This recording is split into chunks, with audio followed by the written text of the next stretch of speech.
പ്രിയപ്പെട്ടവരെ, കെട്ടിട നിർമ്മാണ പെർമിറ്റ് ഫീസ് വർദ്ധിപ്പിച്ചതിൽ ഇളവ് വരുത്തിക്കൊണ്ട് സർക്കാർ ഇന്ന് പ്രഖ്യാപനം നടത്തിയിരുന്നു. അക്കാര്യത്തിൽ ഒരു വ്യക്തത വരുത്താൻ വേണ്ടിയാണ് ഈ വീഡിയോ ഇപ്പോൾ ചെയ്യുന്നത്. പെർമിറ്റ് ഫീസ് വർധനവ് നിലവിൽ വന്നത് 2023 ഏപ്രിൽ 10 മുതലാണ്. ഇന്നാണ് അതിൽ ഇളവ് വരുത്തിക്കൊണ്ട് സർക്കാർ പ്രഖ്യാപനം നടത്തിയത്. ഓഗസ്റ്റ് 1 മുതൽ അത് പ്രാബല്യത്തിൽ വരുമെന്നും പറഞ്ഞിരുന്നു.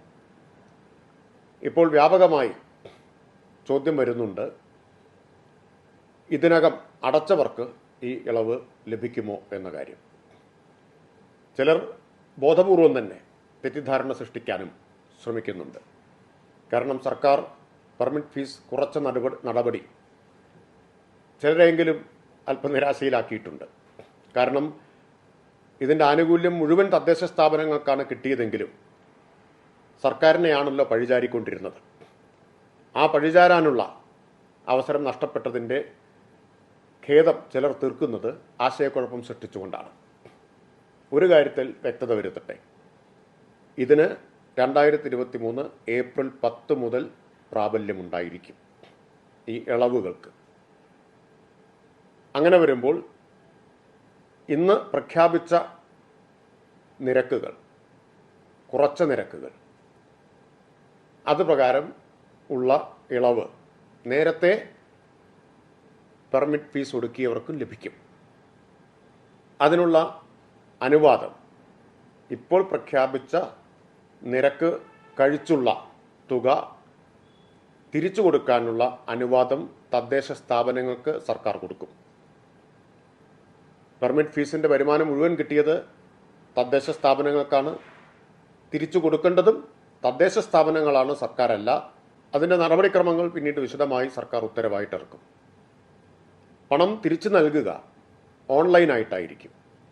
ഗ്രാമപഞ്ചായത്തുകളിൽ ILGMSലും നഗരസഭകളിൽ KSmartലും ഇതിനുള്ള സൗകര്യമൊരുക്കും.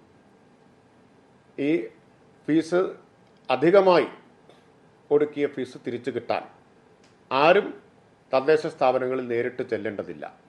നേരിട്ട് തിരിച്ചു നൽകാനും കഴിയുകയില്ല. ഓൺലൈനായി അപേക്ഷ സമർപ്പിക്കുക. ഓൺലൈൻ അപേക്ഷകൾ ബന്ധപ്പെട്ട തദ്ദേശ സ്ഥാപനം വെരിഫൈ ചെയ്ത് ബാങ്ക് അക്കൗണ്ടിലേക്ക് അതാത് തദ്ദേശ സ്ഥാപനങ്ങൾ ഈ തുക, ഇളവ് നൽകിയ തുക തിരിച്ചു കൊടുക്കുന്ന ക്രമീകരണമാണ് ഏർപ്പെടുത്തുക. ഒരു നിശ്ചിത സമയത്തിനകം അത് കൊടുക്കാൻ തദ്ദേശ സ്ഥാപനങ്ങളോട് നിർദ്ദേശിക്കും. അതിനുള്ള അനുവാദം അവർക്ക് നൽകുന്നതാണ്. ഈ കാര്യം എല്ലാവർക്കും വ്യക്തതയ്ക്കായി അറിയിക്കുകയാണ്.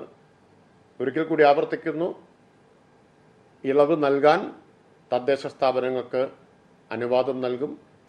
ഈ തുക നൽകുക നേരിട്ടായിരിക്കില്ല. അപേക്ഷ സ്വീകരിക്കുന്നത് ഓൺലൈനായിട്ടായിരിക്കും. അതോടൊപ്പം പണം നൽകുന്നത് ബാങ്ക് അക്കൗണ്ടിലേക്കായിരിക്കും. അതുകൊണ്ട് ആരും തദ്ദേശ സ്ഥാപനങ്ങളിൽ നേരിട്ട് ഇതിനായി സമീപിക്കേണ്ടതില്ല.